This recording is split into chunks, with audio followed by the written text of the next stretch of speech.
Hi there. I'm just going to give it 60 seconds or so for people to join.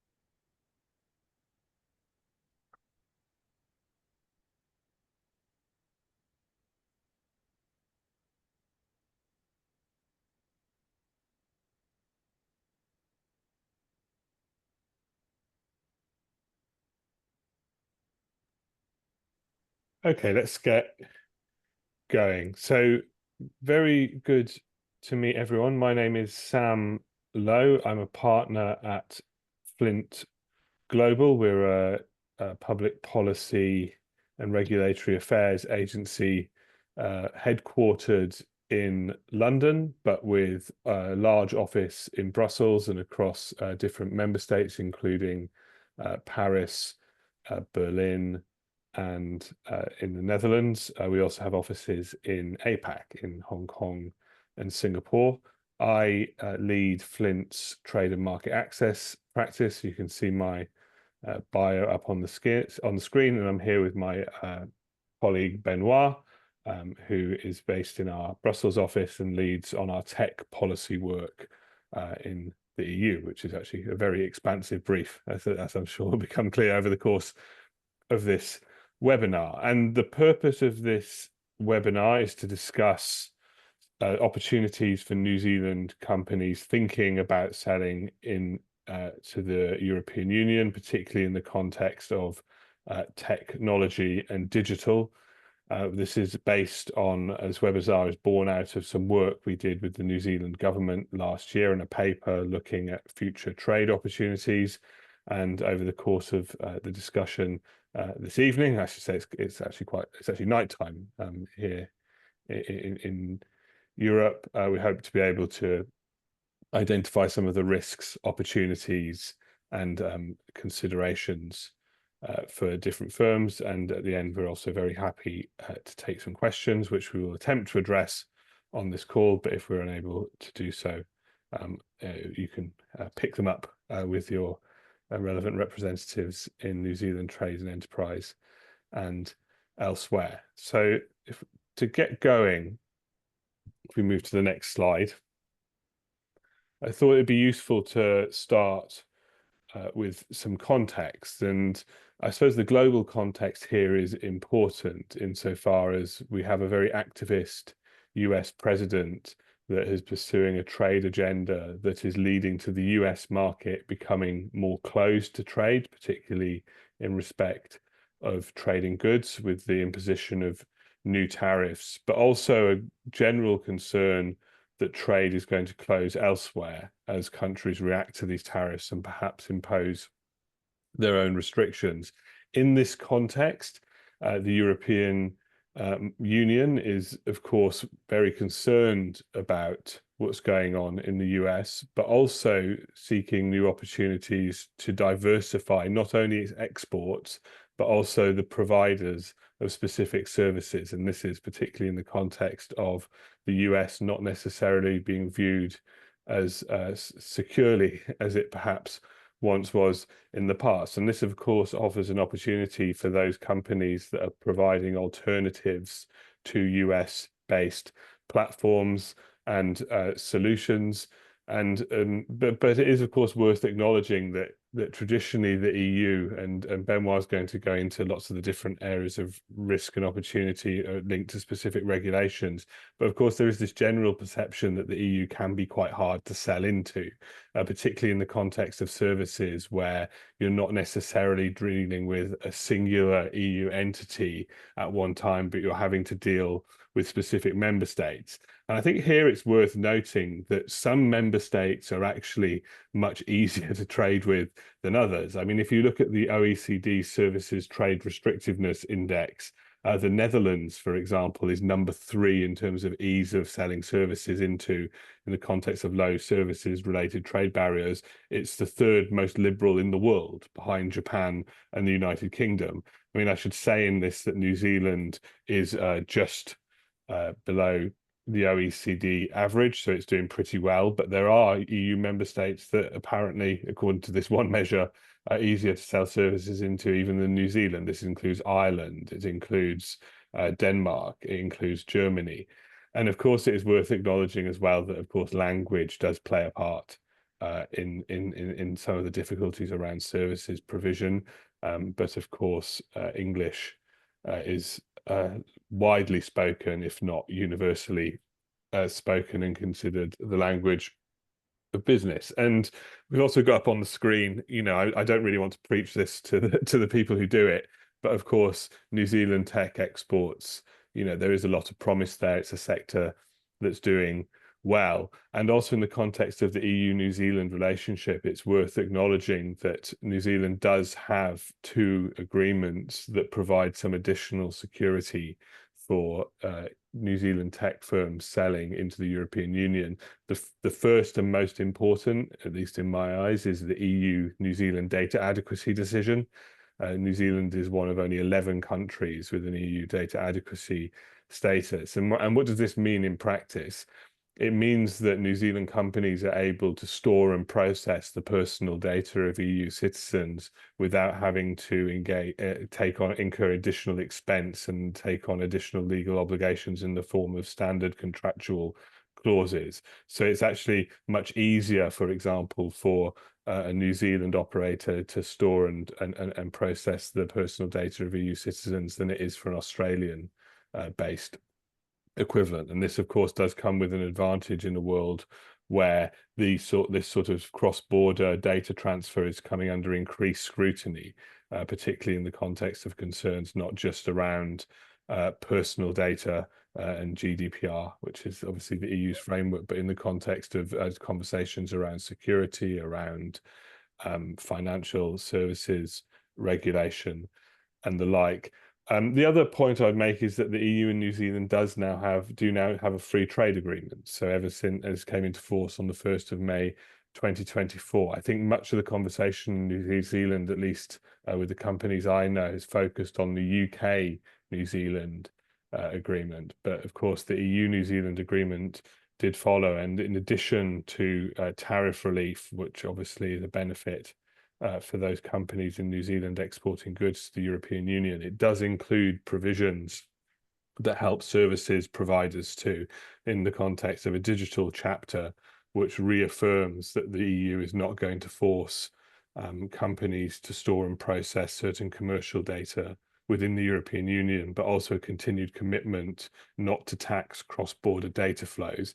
And again, this isn't something that necessarily is happening now, but in the context of Trump and the context of protectionism rising everywhere, and also in the context of a backlash against the free flow of data, that reassurance is certainly worth something. The other point I'd make is that the agreement between the EU and New Zealand does include provisions that should, and you sometimes have to check as to how they've been implemented and the timeline around that, should make it easier for the temporary movement of people. So by which I mean, if you are a business person looking to establish in the European Union, the agreement itself does provide a visa route that is more accommodating, and from memory, it allows you sort of a 90-day window in order to sort of engage in that establishment operation. Of course, there are member state by member state caveats to this. From memory, certain member states don't like you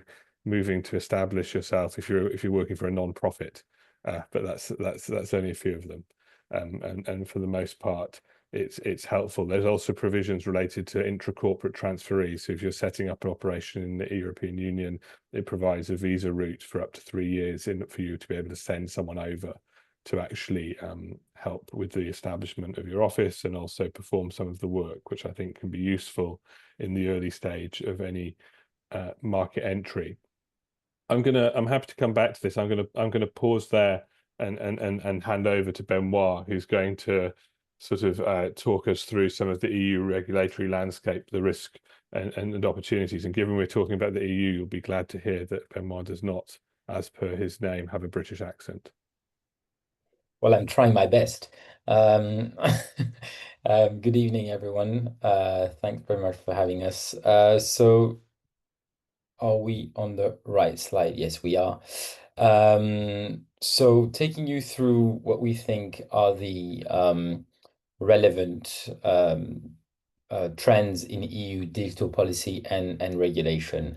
But clearly, we are at the moment, um, especially so, we are at the beginning of a new mandate of the European Commission, European Parliament. We're still in the early days, still, even though it doesn't feel like it, of the Trump administration. There's a lot of things moving, and so the agenda is in flux. But I guess you can say that there's three big trends that are likely to affect everyone interested in the EU digital market.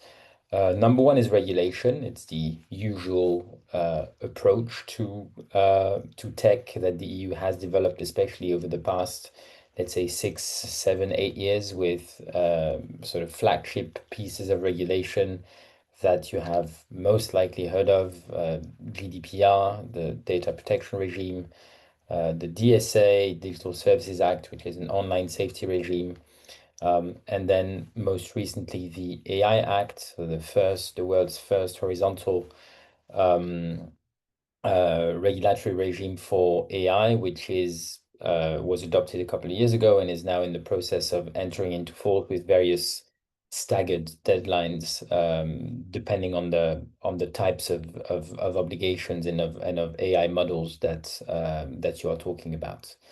Um, the EU's hope, obviously, is that this creates some sort of a global gold standard, remains to be seen. Um, and the implementation of the AI Act is a very big topic here nowadays, which has a number of very important implications that I'll talk about in a minute. When you look at what might be coming down the pipeline in terms of EU regulation in the digital space in the coming months and years, there's a number of things being discussed. One in particular on consumer protection online, very important, with big focus on child safety in particular, and in particular on social media and video games. So there's a big discussion at the moment in Europe about protecting children from harmful content on social media, and also in video games in terms, for example, of in-game currencies, loot boxes, etc. So that's a big regulatory priority at the moment in the digital space. The second trend is what we call sovereignty or strategic autonomy. You've probably heard those terms as well, which is essentially the EU's way of saying that it thinks it is over-reliant on a number of foreign technology suppliers, and that the recent evolutions of the world, geopolitical fragmentation, COVID, now, of course, Donald Trump's return to the White House and the implications it has uh, across a broad range of areas, but in particular on the US administration's view on EU digital regulation, means that the EU is too reliant on international supply chains in certain critical technologies, too reliant on certain foreign technology suppliers, in particular the US and China, and that it needs to reduce those dependencies. To do that, the EU is considering doing a number of things. Number one is to introduce so-called sovereignty requirements into legislation, meaning if you want to provide a number of certain types of highly critical or high-risk services, for example, in cloud and AI for the public sector, you should be based in the EU and have be subject only to EU law.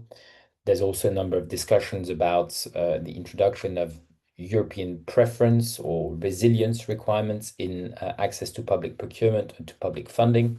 So essentially supporting EU companies through access to public funding and public procurement. And then finally, as Sam was already hinting at, there's an important element which is about diversifying away from, in particular, the US. And there's a very interesting document that I'm going to look at in more detail in a second, that was recently adopted by the European Commission. It's nothing binding, it's not a piece of legislation, it's just a strategy called the International Digital Strategy, which actually explains that the EU cannot decouple from the rest of the world, but needs to diversify and therefore needs to build up digital partnerships and international partnerships with a number of partners beyond the US in particular. The third trend that we see is a competitiveness agenda.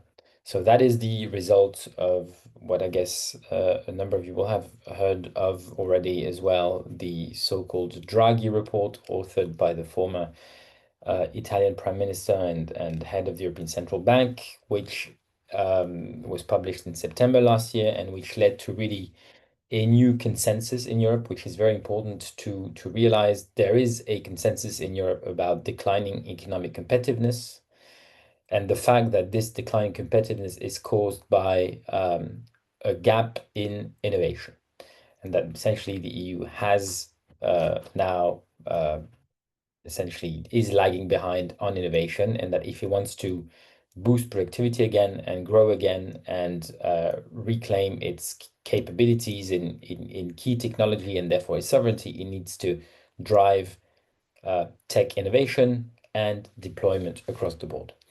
So what is the EU doing to boost that competitiveness? And that's a number of important things as well.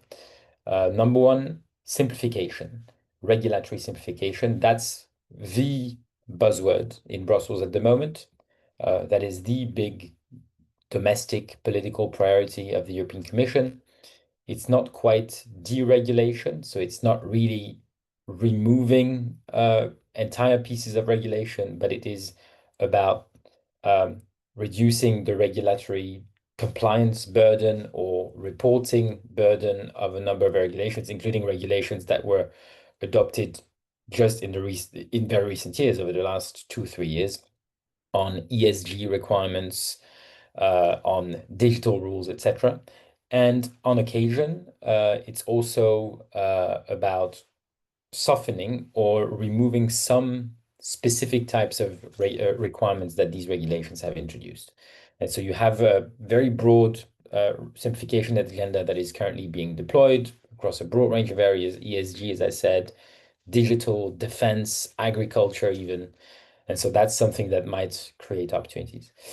Number two, there's a big industrial policy push, which is essentially about providing support to specific strategic and critical sectors in Europe, support through funding, either national funding or EU funding, and also regulatory support, sometimes with local content requirements as well. For example, there's a big discussion at the moment about local content requirements in automotive and in particular in electric vehicle batteries.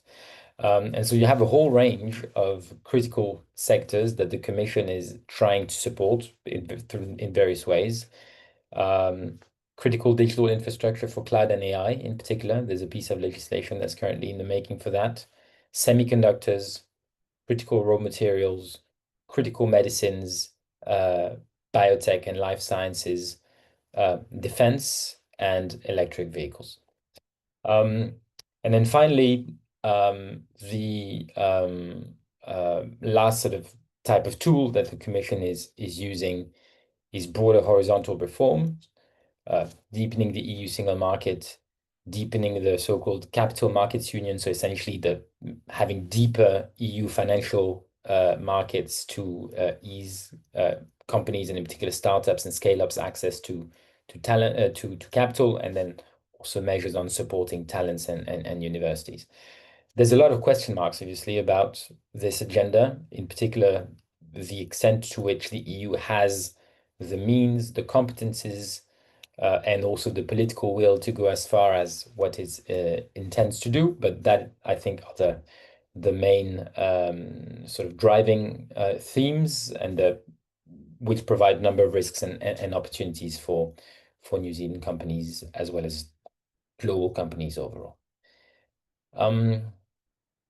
If you want to move to the next slide.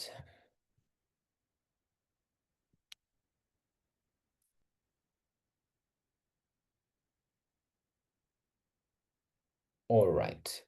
So having looked at the regulatory landscape, just a few words about, concretely speaking, which sectors could this provide opportunities in? So generally speaking, I think as a general rule, the notion is um, it's about looking at areas where, number one, areas that the EU has identified as strategic and where it wants to drive investment in particular. Uh, and then combined with that, areas which the uh, EU has identified as areas where it wants to diversify its supply chains and its trade relationships, in particular, diversifying away from the US, which is one of the big strategic priorities, and also away from China in a number of areas. And in that context, tech and digital, I think, is really a very central sector to this effort um, for a number of reasons. I think number one is essentially the question of trust. Digital trade, data transfers is all about a question of trust, uh, which means trust in terms of how much um, public institutions can trust a partner country and the implications it has on regulatory uh, relationships in terms of trade relationships, etc., but also trust that companies will have in partners and companies from that other partner country. And that's very much, I think, at the heart of the discussions that are currently taking place around essentially reducing the EU's reliance on US tech services. So Sam, for example, alluded to the data adequacy decision between the EU and New Zealand. There is also one between the EU and the US called the EU-US Data Protection Framework. It's actually the uh, third iteration of this deal. The first two have been struck down by the European Court of Justice. So that's the third one that was adopted, I think, 2 years ago, agreed between President Biden and Ursula von der Leyen. This one is currently in the process of being challenged in courts. It's still way too early to say what's going to happen. However, there's already growing concerns because, just to give an example, this system relies on EU citizens' access to judicial redress in the US with a specific court, and the Trump administration has fired all the Democrat-appointed judges on that court, which raises questions in terms of the neutrality of the court, in terms of its effectiveness, and therefore of the viability of the agreement. So that's why an example of why trust is very important. And in that context, I think New Zealand has a card to play. And I go back to that document that I was mentioning, the international digital strategy for Europe. So this policy document that the Commission adopted a couple of weeks ago. It actually lists a number of like-minded countries that the EU has privileged digital relationships with, digital partnerships, digital dialogues, etc. And New Zealand is mentioned in that document as one of only three countries, alongside the UK and Chile, with a free trade agreement that has a deep digital trade chapter. And so that clearly is, I think, a plus, a sign of trust. And then you can think of a whole range of areas that actually could benefit and that are listed in that international digital strategy and that could benefit from such trust. Uh, Trusted digital infrastructure, emerging technologies, AI, 5G, 6G, cybersecurity, very important and increasingly important for the EU. Fintech and open finance. There's an ongoing effort to open up the digital finance system in Europe to provide access to more companies. And then finally, generally speaking, the app economy through interoperability. There's a big push from the European Commission on promoting interoperability between, let's say, digital interoperability, and that's probably beneficial for a whole range of companies that are active in the app economy. Just a few words to conclude behind besides digital, which was really the focus of this presentation. Of course, you have a number of other areas that could be worth considering. One that was mentioned in our report, and I think is still very relevant, is healthcare and medtech. Digital health is a growing priority, especially in the context of AI adoption. There's a big project called the European Health Data Space that is currently being implemented. And then in life sciences and medtech, there's a number of important regulatory reforms ongoing. And there's also preparation for a review of the so-called medical device regulation in the EU, which might provide opportunities for easier market access as well. And then you have, for example, agriculture and chemicals. Without going into too much detail, also a number of reforms that are currently being prepared and discussed to ease market access in those areas.